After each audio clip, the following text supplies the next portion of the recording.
జై సచ్చిదానంద.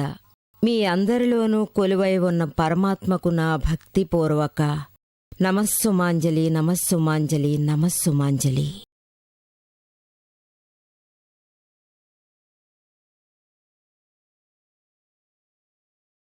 మరణం ఇది ఏ విధంగా ఉంటుందంటే, మన ఇంట్లో ఎవరైనా ఒకరు చావడం చూస్తే మన పెద్దవాళ్ళు ఎన్నో చోట్ల ఇలా జరుగుతూ ఉంటుంది. ఒక్కోసారి తల్లిదండ్రులు బతికి ఉండగానే వాళ్ల పిల్లలు చనిపోతూ ఉంటారు. అందువలన వాళ్ళు ఎంతో బాధపడతారు. ఆ బాధని వాళ్ళు సహించలేరు. ఒకసారి మేము దాదాజీతో కలిసి అందరం సత్సంగానికి వెళుతున్నాం. బాంబేకి వెళ్తే అక్కడ పవాయిలో పిక్నిక్ సత్సంగం అరేంజ్ చేశారు. అంటే ఉదయం నుంచి సాయంత్రం వరకు పూజా పునస్కారాలు, సత్సంగం ఇవే జరుగుతూ ఉన్నాయి. అప్పుడా సమయంలో సాయంత్రం సుమారు 4 అయి ఉంటుంది. దాదాజీ అక్కడ ఉన్న ఓ చెట్టు కింద కూర్చున్నారు. అక్కడ ఆయన బ్రదర్ ఫ్రెండ్ ఒకరు ఆయన అక్కడ ఉన్నారు. ఆయన అక్కడికొచ్చి కూర్చున్నారు. ఆయన ఫ్రెండ్ని తీసుకుని దాదాజీ దగ్గరకు వచ్చారు. దాదాజీ, ఈయన చాలా వేదనలో ఉన్నారు, ఈయన శాంతికి దొరికేలా మార్గం చెప్పండి అన్నారు. ఆయన కాసేపు దాదాజీ పక్కకొచ్చి కూర్చున్నారు. ఆయనేమన్నాడంటే, అయ్యా, మీ దగ్గర నేను ఒక 10 నిమిషాలు కూర్చున్నాను. ఆ టైంలో నాకు మనశ్శాంతిగా ఉంది. నేను మొదట చాలా వేదనతో ఉన్నాను. నాకు ఒక కొడుకు ఉండేవాడు. వాడికి 22 ఏళ్లున్నాయి. వాడు చనిపోయాడు. ఈ మధ్యనే యాక్సిడెంట్లో చనిపోయాడు. మేమిద్దరం చాలా వేదనతో ఉన్నాం. వాడి జ్ఞాపకాలు చాలా వేధిస్తున్నాయి. రాత్రింబవళ్ళు ఏడుస్తూ ఉన్నాం. ఇది జరిగి 3 నెలలైంది. ఏం చేయాలనేది ఏం అర్థం కాలేదన్నారు. అప్పుడు దాదాజీ ఆయనకు అర్థమయ్యేలా, చూడండి, ఇది అల్లా కృప. కొంతమంది ఎక్కువ నాళ్లు బతుకుతారు, కొంతమంది త్వరగా చనిపోతారు. అందరూ కూడా ఆయన సొత్తే. ఇదంతా ఎవరి సొత్తో అది తిరిగి వారికి దక్కడమేగా న్యాయం. అల్లా సొత్తు ఎన్ని రోజులు మన దగ్గర ఉంటుందో అన్ని రోజులు జాగ్రత్తగా చూసుకోవడం మన బాధ్యత అనుకోవాలి. అయితే అల్లాయే నా సొత్తు, ఇన్నాళ్లు మీ దగ్గర ఉన్నది చాలు, ఇక నుంచి నా సొత్తును నేనే చూసుకుంటానని ఆయన మళ్లీ వాపస్ తీసుకుంటారు.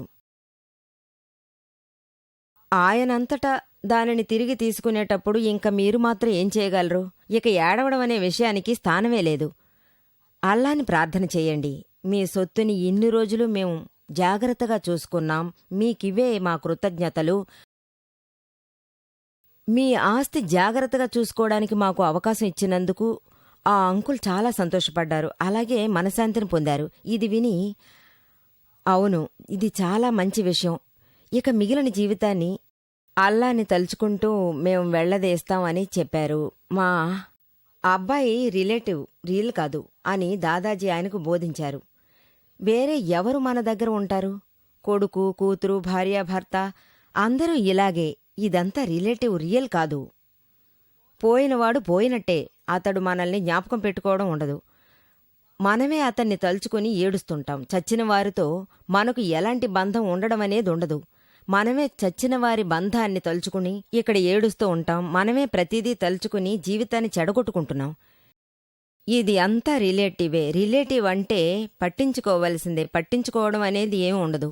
ఈ మరణం అనేది రిలేటివ్లోనే అందరికీ జరుగుతూ ఉంటుంది. రిలేటివ్ వల్ల ఎవరికి జననం అనేది ఉందో వారికి ఖచ్చితంగా మరణం అనేది ఉంటుంది. రిలేటివ్ అనేది అంతం లేనిది, రియల్ అనేది ఖచ్చితంగా అంతమయ్యేది. మరణం సంభవించటం ఒక దృశ్యమే. ఇది రిలేటివ్లోనే ఖచ్చితంగా జరుగుతుంది. దాన్ని చూసి మీరు విసుక్కోకండి. దాన్ని మనసారా స్వీకరించారంటే, యాక్సెప్ట్ చేశారంటే మీరు అనుభవించవలసింది చాలా తక్కువ అవుతుంది. అలాగే జీరోగా అవుతుంది. ఈ మరణం ఎవరికైనా యాక్సిడెంట్ లాంటి మరణం సంభవించిందంటే వారి బంధువులందరూ దీనిని అంగీకరించరు. దీనిని వారు సహించలేరు. మీరు దీనిని అంగీకరించారంటే అల్లా ఆస్తిని ఆయనే తిరిగి తీసుకున్నారనుకుంటే మనకు సమస్య అనేదే ఉండదు. ఇది ఒక రేంజ్కి సహించొచ్చు. హిందువులందరూ భగవంతుడు తీసుకెళ్లాడు అంటారు, కానీ గీతలో ఎవరూ దీనిని తీసుకోవడం అనేది ఉండదు. ఒక్కొక్కరికి ఎంత ఆయుష్కాలం ఉంటుందో అన్ని రోజులకే వాళ్ళు ప్రాణాలతో జీవించగలరు, అంతవరకే గాలి పీల్చగలరు, అంతేగాని ఒక్క శ్వాస కూడా ఎక్కువ తక్కువ ఉండదు. అందుకని యాక్సిడెంట్లో ఎవరైనా చనిపోయారంటే అలాగే ఒకసారి ఆ విధంగా జరగడం లేదు. దీని వెనుక కర్మఫలం సిద్ధాంతం కూడా ఉంది. An accident has too many causes. An accident has too many causes. And an accident too has too many causes. ఏది సడన్గా జరగదే. ఎన్నో కారణాలు ఒకటిగా కలిసిన తర్వాత అప్పుడే ఈ మరణం అనేది జరుగుతూ ఉంటుంది. యాక్సిడెంట్ వల్లనో లేదా వేరే విషయం వల్లనో. ఇవన్నీ చూసి అర్థం చేసుకోవలసిన విషయాలు. అర్థం చేసుకుంటే మీరు అంగీకరించగలరు, అందువలన మీరు అనుభవించేది తక్కువగా ఉంటుంది. మరణం తర్వాత ఇంకో జన్మ ఉండి తీరుతుంది కదా. ఇది ఎటువంటి ఆశ ద్వేషాలను చూపించి మన కర్మఫలాన్ని పొందుతున్నామో వాటికి తగ్గట్టుగా ఈ జన్మ ఏర్పడుతుంది. ఎంతో మందికి ఏం జరుగుతుందంటే తనకు చాలా దగ్గర బంధువులు చనిపోయిన తర్వాత అందరికీ ఈయనెక్కడికెళ్ళుంటాడు, ఎక్కడ పుట్టుంటాడు అని ఆలోచిస్తారు. ఇలా ఆయన్ని తలుచుకుని రోజూ దిగులు పడుతూనే ఉంటారు. నన్ను కలుసుకోవడానికి బాంబే నుంచి ఒక సోదరి ఇక్కడికి వచ్చింది. ఆవిడ డాక్టరే, వాళ్ళ ఆయన డాక్టరే. వాళ్ళ అబ్బాయి గొప్ప తెలివైనవాడు, మంచి ప్రొఫెషన్లో ఉన్నాడు, చాలా హుషారుగా ఉంటాడు, చాలా స్మార్ట్గా ఉంటాడు. అతనికి నిశ్చితార్థం జరిగింది. ఒకసారి అతడు ఎక్కడికో వెళ్తున్నాడు. రైల్వే ట్రాక్లో ఇరుక్కుని అతడు చనిపోయాడు. రైల్వే గేటుని క్రాస్ చేయాలని ప్రయత్నిస్తుండగా అతడు చనిపోయాడు. అతని తల్లిదండ్రులు అందరూ ఎంతో బాధపడుతూ ఏడుస్తున్నారు. ఇది జరిగి సుమారు 2 సంవత్సరాలు జరిగినా ఆ దృశ్యాన్ని వాళ్ళు మర్చిపోలేకపోయారు. ఇంకా చెప్పాలంటే అతని తల్లిదండ్రులిద్దరూ కొడుకు గురించి ఎవరైనా అడిగితే చాలు వెంటనే ఏడవడం మొదలుపెట్టేవారు. చాలు, ఇంతవరకు జీవించింది చాలు, ఏం వద్దని చెప్తుంటారు. అయితే వాడు ఎక్కడ పుట్టాడు, ఇది మాత్రం మాకు తెలియదనేవారు. వాళ్ళు నా దగ్గరకొచ్చి కలుసుకున్నప్పుడు నేను చెప్పాను, వాళ్ళు సత్సంగానికి వచ్చారు, వాళ్లతో పర్సనల్గా నేను మాట్లాడుతున్నాను. అప్పుడే వాళ్ళు చెప్పారు, మేము ఎందరో సాధువులు మహాత్ముల దగ్గరికి మేము వెళ్ళాం, అందరినీ మేము ఒకే ఒక ప్రశ్న అడుగుతున్నాం. ఆ ప్రశ్నే మిమ్మల్ని మేము ఇప్పుడు అడుగుతున్నాం. మా అబ్బాయి ప్రస్తుతం ఎక్కడ పుట్టాడనేది మాకు తెలియాలి. అప్పుడు నేను వాళ్లతో చెప్పాను, ఇది ఖచ్చితంగా జరగని విషయం, ఎప్పటికీ మీరు తెలుసుకోలేరు. మీతో ఎవరైనా ఇది మా వల్ల అవుతుందని చెప్తే అది ఖచ్చితంగా అబద్ధమే. ఇది జ్ఞానులైతే చెప్పగలరు, పరిపూర్ణ పరమాత్మ వల్లే ఇది సాధ్యం, వేరే ఎవ్వరూ చెప్పలేరు. అంతేగాని వేరే ఎవ్వరు ఏం చెప్పినా దాన్ని నమ్మకండి, అది తప్పుడు అభిప్రాయానికి మిమ్మల్ని తీసుకువెళుతుంది. దీనికోసం మీ దగ్గర్నుంచి వారు చాలా డబ్బును తీసుకుంటారు, మీ నుంచి దానికి దీనికి అని లక్షల డబ్బు తీసుకుంటారు. ప్రస్తుతానికి మీ అబ్బాయి ఎక్కడ పుట్టాడనేది తెలియాలి, అంతే కదా. ఇది ఎలాగైనా మీరు తెలుసుకోవాలి. అయితే ఒకటి చెప్పండి, ఇది తెలుసుకున్నందువలన మీకేం ప్రయోజనం ఉందని అడిగాను. తెలియనంతవరకు, నిజం తెలియనంతవరకు మంచిదని చెప్పాను. చాలామంది పెద్ద పెద్ద జ్ఞానులు ఒకే విషయాన్ని చెప్పారు, చనిపోయిన తర్వాత ఎలా ఉన్నారు, ఎక్కడ ఉన్నారని ఆలోచించకూడదని వాళ్ళు చెప్పారు. ఈ బంధం అనేది ఎలాగైనా ఉండవలసిన ఒక విషయమే. ఈ జన్మలో ఉన్న కూతురు పోయిన జన్మలో మీ భార్యగా ఉండొచ్చు. అలా ఎన్నో జరిగాయి కూడా, నేను నా కళ్ళారా చూశాను. ఈ జన్మలో అమ్మగా ఉన్నావిడ గత జన్మలో మీకు భార్యగా ఉండొచ్చు, అదేవిధంగా భార్య అమ్మగా ఉండుండొచ్చు. ఈ విషయాలు గనక మీకు తెలిసాయంటే అంటే ఇప్పుడున్న మా అమ్మ గత జన్మలో నా భార్య అయ్యుంటే మీకు నిజంగా ఎంత వేదన కలుగుతుంది. తర్వాత అమ్మతో మీరెలా సహజంగా ప్రవర్తించగలరు? అమ్మని మీరు చూసినప్పుడు గత జన్మ మీకు గుర్తొస్తుంది.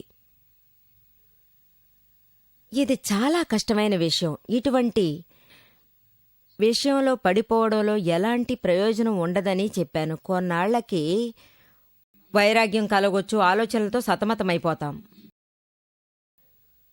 మీకు అనవసరమైందే మిగులుతుంది. ఇది సరైన మార్గం కాదు. ఇలాంటి ఆలోచనలతోనే అర్జునుడు తన కుమారుడు మరణించిన తర్వాత ఎంతో ఏడ్చాడు. కొద్దిగా వైరాగ్యంతో కూర్చుని యుద్ధం చేయనని చెప్పాడు. నా కుమారుణ్ణి చంపారు, ఇక మీదట నేను ఎవరికోసం జీవించాలి అని అడిగాడు. నేను రాజ్యాన్ని ఎవరికి అప్పగించాలి? అందరూ చనిపోయారు, ఇక మీదట నేను ఉండి ఎవరికేం ప్రయోజనం? నా కొడుకు నా కొడుకు నా కొడుకు అభిమన్యుడు, నా కొడుకు అభిమన్యుడని చెప్పి చెప్పి ఏడుస్తున్నాడు. శ్రీకృష్ణ పరమాత్ముడు ఎన్నో చెప్పాడు, అయినా ఆయన చెప్పింది అర్జునుడు విననేలేదు. చివరకు అర్జునుడికి వివరంగా బోధించాడు. ఇదంతా నువ్వు చేసి తీరాలని. కొడుకు మరణం జరిగిపోయింది, అతనికి మరో జన్మ వచ్చింది, అతడు మరో జన్మకు వెళ్ళిపోయాడు. అప్పుడు అర్జునుడు ఇవన్నీ అర్థం చేసుకుని శాంతించాడు. ఇప్పుడు ఈ కాలంలో ఎవరూ కృష్ణ పరమాత్ముళ్లా బోధించగలవాళ్లు లేరు. మహావీర భగవాన్ ఇవన్నీ వివరంగా చెప్పడానికి గొప్ప జ్ఞానిలా ఉండేవారు. అందరూ ఈ విధంగా ఉండలేరు జ్ఞానాన్ని బోధించడానికి. అందువల్ల ఈ భ్రమ నుంచి మీరు ఖచ్చితంగా బయటికి రావాలి. మీరు ఇది వదిలేసి మీ పనులు మాత్రం మీరు చేసుకోండి. ఇక నుంచి మీ అబ్బాయి కాదు, అతడు ఇంకొకరి బిడ్డగా మారాడు. 2 ఏళ్ల కొడుగ్గా ఉండొచ్చు, వాళ్ళ అమ్మ కొంగు పట్టుకుని తిరుగుతుండొచ్చు, ఆమె చుట్టూ తిరుగుతూ ఉండొచ్చు. మీరు వెళ్తే అతడికి గుర్తు కూడా తెలీదు. మీరు నా కొడుకుని చెప్తూ ఉన్నారంటే అప్పుడు ఆ తల్లి ఏమంటుంది? బయటికి వెళ్ళండని చెప్పి పోలీసులకు చెప్పి జైల్లో పెట్టిస్తుంది. వీడు నా కొడుకు, మీ కొడుకు కాదని చెప్తుంది. అప్పుడు ఏమవుతుంది? ఈ భ్రమ నుంచి బయటకొచ్చి వాస్తవంలో ప్రవర్తించడం తెలుసుకోండి. చనిపోయిన వాడు గురించి మీరు దిగులు పడుతున్నారు, అందువల్ల వేదనే మీకు మిగిలేది. వీలైతే అతని కోసం మీరు ప్రార్థన చేయడం ప్రారంభించండి.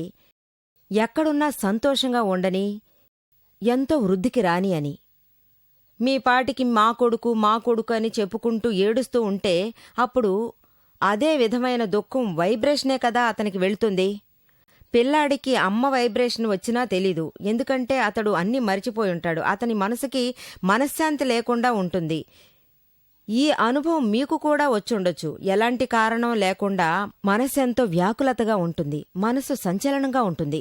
ఎందుకంటే ఎవరి వైబ్రేషన్ మీకు కలిగినా ఇటువంటి దుఃఖమే వాళ్లకి కలుగుతుంది. మీరు ఎంతగా ఏడుస్తుంటారో అంతగా వైబ్రేషన్ వెళ్లి అతన్ని చేరుకోవడం మొదలవుతుంది. ఎవరి మీద మీరు ప్రేమను పెంచుకున్నారో, ఎవరిని ఎప్పుడు మీరు మనసారా తలుచుకుంటూ ఉన్నారో వాళ్లని కష్టపెట్టాలని మీరెందుకు ప్రయత్నిస్తారు? ఎందుకు బాధ పెట్టాలని భావిస్తారు? వాళ్లకి సక్రమమైన మంచి వైబ్రేషన్ వెళ్లి చేరాలని మీరు వేడుకోండి. అప్పుడే వాళ్ళు వెళ్లిన చోట సంతోషంగా ఉంటారు. వేరే కష్టాల పాలు కాకుండా ఉండే విధంగా వాళ్లకి మైండ్ సెట్ అవుతుంది. అందువలన అసలైన ఆధ్యాత్మికంగా మీరు వెళ్ళండి అని చెప్పాను. దాదాజీ జీవితంలో జరిగిన ఒక విషయం. అప్పుడాయన యవ్వనంలో ఉన్నారు. ఆయన వివాహం 16 ఏళ్ల వయసులోనే జరిగిపోయింది. ఆయనకు సుమారు 20-21 సంవత్సరాలున్నప్పుడు ఒక అబ్బాయి పుట్టాడు. వెంటనే స్నేహితులందర్నీ పిలిచి, తెలిసిన వాళ్లని పిలిచి పార్టీ ఇచ్చారు. పెద్ద హోటల్కి తీసుకువెళ్లి పెద్ద పార్టీ ఇచ్చారు. సంతోషంగా గడిపారు. తర్వాత సుమారు 2 ఏళ్ల తర్వాత మళ్లీ ఫ్రెండ్స్ అందర్నీ ఆహ్వానించి వాళ్లని పెద్ద హోటల్కి తీసుకుని వెళ్లి మరోసారి పార్టీ ఇచ్చారు. అందరూ ఎందుకీ పార్టీ అని అడిగారు. అందరితోనూ పార్టీ పూర్తయిన తర్వాత మీకు ఈ విషయం చెప్తానన్నారు. విందు పార్టీ పూర్తయిపోయాయి. అప్పుడు అందరూ మళ్లీ అడిగారు, మీరు ఎందుకని పార్టీ ఇచ్చారని. దానికాయన ఏం చెప్పారో తెలుసా? ఇంటికి వచ్చిన అతిథి వెళ్ళిపోయాడు. అందరూ ఆయన చెప్పింది విని ఆశ్చర్యపడి, ఏంటిది, కన్న కొడుకు చనిపోయి ఉంటే ఈయన అతిథి అని చెప్తున్నారేంటి? నాకు సంబంధించి అతడు అతిథేనన్నారు. తర్వాత కొన్నేళ్లు గడిచాక ఆయనకు కూతురు పుట్టింది. మళ్ళీ ఆయన అందరినీ తీసుకుని వెళ్ళి హోటల్లో పార్టీ ఇచ్చారు. 6 నెలల తర్వాత మళ్ళీ పార్టీ ఇచ్చారు. అప్పుడు అందరూ ఎందుకు పార్టీ అని అడిగారు. అప్పుడు కూడా ఆయన వచ్చిన అతిథి వెళ్ళింది అని చెప్పారు. అందుకే పార్టీ. జ్ఞానులు మొదట్నుంచి జ్ఞానంలోనే ఉంటారు. వారి ప్రతి మాటలోనూ అర్థంతో కూడుకున్నదే. సాధారణ మనుషుల్లాగా మాతృత్వం అన్నట్టుగా ఉండదు. ఆయన ఎప్పుడూ నా కొడుకు నా కూతురని చెప్పి గుండెలను హత్తుకుని ఆనందించాలనే ఆశే ఉండేది కాదు. అతిథులను అతిథులుగానే చూసుకోవాలి. ఇది ఎంతో ఉన్నతమైన విషయం కదా. అందరూ ఈ విషయాన్ని గ్రహించడం అవసరం. మనం గాని మనకు ఎవరైనా పుట్టినవాళ్లు గాని అందరూ అతిథులే కదా. అతిథులు తమ ఇష్టానికి వస్తారు, తమ ఇష్టానికి వెళ్ళిపోతారు. వాళ్ళు మన ఇష్టానికి నడుచుకుంటారా చెప్పండి? మీరు వచ్చిన అతిథులతో మీరు తిరిగి వెళ్లడానికి వీల్లేదు, మీరు ఎప్పుడూ మా ఇంట్లో మాతోనే ఉండాలని చెప్తే ఏ అతిథైనా మీరు చెప్పినట్టు విని నడుచుకుంటారా చెప్పండి చూద్దాం. అతిథులు ఏ రోజుకైనా అతిథులు. వాళ్ళు ఏమంటారు? మీరు మా మీద శృతిమించిన ప్రేమను పెంచుకున్నారు, ఎంతో మంచి మనసుతో మీరు నేనిక్కడ ఉండాలని కోరుకుంటున్నారు. మీ ప్రేమకు అభిమానానికి నేను వినయంగా కృతజ్ఞతలు తెలుపుకుంటున్నాను. కానీ నేను నా ఇంటికి వెళ్ళి తీరాలి కదా. అక్కడ నా భార్య నేనెప్పుడు వస్తానా అని ఎదురుచూస్తూ ఉంటుంది. నేను లేకుండా తను ఉండలేదు, తను లేకుండా నేను కూడా ఖచ్చితంగా జీవించలేను. ఇదే విధంగా ప్రతి ఒక్కరూ చనిపోయినవారైనా బ్రతికున్నవారైనా సరే అతిథుల్లా వస్తుంటారు, అతిథుల్లా వెళ్ళిపోతూ ఉంటారు వాళ్ళు. ఇది దాదాజీ చెప్పిన ఒక సిద్ధాంతం. ఇది తన కన్న కొడుకు కూతురు వల్లనే ఆయన అనుభవించారు. ఇదే విషయాన్ని నేను చాలామంది విషయాల్లో నేను స్వయంగా చూశాను. కొడుకో కూతురో చనిపోయారని చెప్తే అతిథులు వచ్చారు చనిపోయారు అని చెప్తారు. యాక్సిడెంట్లో చనిపోయినా కూడా అతిథులు వచ్చారు పోయారు అనే చెప్తారు. అదేవిధంగా నన్ను కలుసుకోవాలని ఒకరు వచ్చారు. ఆయన చాలా వయసైనవారు, సుమారు 55 లేదా సుమారు 60 ఏళ్లుండొచ్చు. ఆవిడ భర్త కూడా నన్ను కలుసుకోవాలని వచ్చారు. బాగా చదువుకున్నవారు, ఇంజనీరుగా చేసేవారు. ఆయనకు దాదాజీ బోధించే జ్ఞానదీక్ష విషయంలో చాలా ఆతృతగా ఉండేది. రాత్రింబవళ్ళు పుస్తకాలు చదువుతుండేవారు. జ్ఞానదీక్ష స్వీకరించి జ్ఞానంలోనే ఎప్పుడూ ఉండేవారు. భార్యతో కూడా చెప్తుంటారు. కానీ ఆయనకు ఎందులో ఇంట్రెస్ట్ ఉండేది కాదు. ఆయనంతటా అప్పుడప్పుడు వస్తుంటారు. కానీ ఆయనకు చాలా ఇంట్రెస్ట్గా ఉండేది. 24 గంటలు ఆయన దాదాజీ బుక్స్ చదువుతూ ఉండేవారు. ఎప్పుడు సంతోషంగా ఉంటారు. ఒకసారి ఆయన ఎక్కడికో వెళ్తుండగా ఆయన కారుకి యాక్సిడెంటు జరిగింది. ఆయన్ని హాస్పిటల్కి తీసుకువెళ్లారు. అయినా ఆయన 4-5 రోజుల్లో చనిపోయారు. ఆయన భార్య ఆయన వెంటనే ఉంది. ఆవిడ భర్త యాక్సిడెంట్ గురించి విన్నప్పుడు ఆవిడకు సడన్గా జ్ఞానం కలిగింది. ఆవిడకు జరిగిందంతా కరెక్ట్, జరగవలసింది అనిపించింది. ఇది నాకు ప్రకృతి ప్రసాదించిన జ్ఞానం. దీనిని ఆవిడ అంగీకరించింది. ఈ విషయాన్ని ఆవిడ స్వీకరించింది. ఆ క్షణమే దాన్ని ఆవిడ అంగీకరించింది. నేను శుద్ధ ఆత్మ, భర్త చావలేదు. ఎందుకంటే ఆయన కూడా శుద్ధాత్మ, ఆత్మకి చావు లేదు, శరీరం మాత్రమే చనిపోతుంది. నిజానికి ఆవిడకు 5 కూతుళ్ళు. అందులో 4 కూతుళ్ళకి పెళ్ళిళ్ళు జరిగాయి. ఇంకా చిన్న కూతురికి పెళ్లి కాలేదు. ఆవిడ దగ్గర డబ్బు లేదు, చేతిలో చిల్లి గవ్వలేదు. ఆవిడ భర్త దహన సంస్కారాలు ఎలా చేయాలి, ఇక మిగిలిన కూతురికి ఎలా పెళ్లి చేసి పంపాలి అనేది తెలియడం లేదు. దీని గురించి ఎలాంటి ఆయన్ని ఎవరెవరో బంధువులు వచ్చి చూసి వెళ్లారు. ఆత్మజ్ఞానాన్ని అర్థం చేసుకోండి, మీకు ఎలాంటి దుఃఖం ఉండదని చెప్పారు. ప్రకృతి గుణం ఏంటంటే సమస్య అనేది వచ్చినప్పుడు వాళ్ళ బంధువులందరూ కలుసుకుని ఆవిడకు అన్ని విధాలా సహాయం చేశారు. తర్వాత పిల్లల చదువు ఏదో ఒక విధంగా సాగుతూ ఉండేది. కూతురికి ఆవిడ పెళ్లి జరిపించింది, కొడుకు చదువు పూర్తయింది. ఆవిడ మంచి మనసుకి కొడుకు ఎంతో తెలివైనవాడిగా, విద్యావంతుడిగా పెద్దవాడయ్యాడు. కాని ఈ లౌకిక విషయాల్లో మాత్రం అతడు కొంచెం కూడా ఇరుక్కోలేదు. అతడు ఆత్మజ్ఞాన ప్రాప్తిని పొందాడు. అలాగే ఈ లోక కళ్యాణం కోసం, ప్రపంచ శాంతి కోసం తన సర్వస్వాన్ని త్యాగం చేశాడు నిస్వార్థంగా. అతడు బ్రహ్మచర్యం స్వీకరించి సాధువులా జీవించేవాడు. తన జీవితమంతా లోక కళ్యాణం కోసమే అతడు జీవించేవాడు. ఆయన మాటలు ఎంతో వాస్తవంగా జరుగుతూ ఉండేవి. ఆవిడ కొడుకు ఆవిడలాగానే ఉండేవాడు. ఒకరోజు మేము దీపావళి మరుసటి రోజు మేము మంచి రోజు కదా అని వెళ్ళి ఈయన్ని కలుసుకోవడానికి మేమందరం సిద్ధమయ్యాం. ఉదయం 5 గంటలకు ఈ సోదరి వచ్చింది. మంచి రోజు గనుక చాలామంది వస్తూ ఉన్నారు. దాదాజీని కలుసుకుని ఆయన దర్శనం చేసుకోవాలని అందరూ సిద్ధంగా ఉన్నారు. ఆ రోజు ఈ సోదరి 5 గంటలకే మొట్టమొదటిసారి దర్శనానికొచ్చింది. వెంటనే మాకందరికి ఆశ్చర్యం, ఈవిడ ఎలా మారిపోయిందని అనుకున్నాం. వెంటనే ఆవిడ్ని కలుసుకుని ఏంటి విషయం, ఎందుకింత త్వరగా వచ్చారని అడిగాను.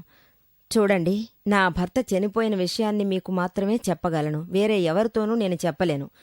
ఒకవేళ చెప్పినా నన్ను పిచ్చిది అనుకుంటారు, నాకు చెడ్డ పేరు వస్తుంది. కానీ ఇదే నిజం. ఆ రోజు మాత్రం నా భర్త బతికుంటే నేనిక్కడ ఉండను, ఎక్కడైనా తిరుగుతూ ఉండేదాన్ని. నాకున్న నగలు, చీరలు ఎక్కడైనా పడేసి ఊళ్ళు తిరుగుతుండేదాన్ని. కాని ఆయన వెళ్లేటప్పుడే నేను మోక్షానికి వెళ్లే దారిలో తోసేసి వెళ్లారని చెప్పింది. నేను మోక్షం వరకు వచ్చాను. లేదంటే లౌకిక విషయాల్లోనే మోహం అనే దాని చుట్టూ నేనింకా తిరుగుతూ ఉండేదాన్ని. ఆయన పోయి నాకు ఎంతో ఉపకారం చేశారు. ఈ విషయం మాత్రం ఆయన ఉంటే ఖచ్చితంగా లభించేది కాదు. చూశారా, ఈ విషయాన్ని ఆవిడ ఎంత పాజిటివ్గా తీసుకుందో. అంగీకారానికి ఒక విలువ ఉంది కదా. భర్త చనిపోయిన విషయాన్ని ఆవిడ ఉపకారంగా భావించింది. ఆవిడ ఉన్న కర్మ ఫలితం పూర్తిగా ముగిసిపోయింది. అందువల్ల మోక్షానికి వెళ్లే దారి కూడా ఆవిడకు తెలిసింది. అందువల్ల ఎన్ని యాక్సెప్ట్స్ ఉన్నాయో చనిపోయిన వారి కోసం అదేవిధంగా దుఃఖం అనే అంశం చాలా చిన్న విషయంగా ఉంటుంది. ఏ కాస్త కూడా మనసులో మీకు వేదన కలుగదు. అందువలన వాస్తవమనేది ఇదే. ఎవరు చనిపోతుంటారో వారు అతిథులే. ఎప్పుడూ ఉండేలాగా ఎవ్వరూ రావడం వీలు కాదు. వాళ్ళు అతిథులు కారు. జై సచ్చిదానంద.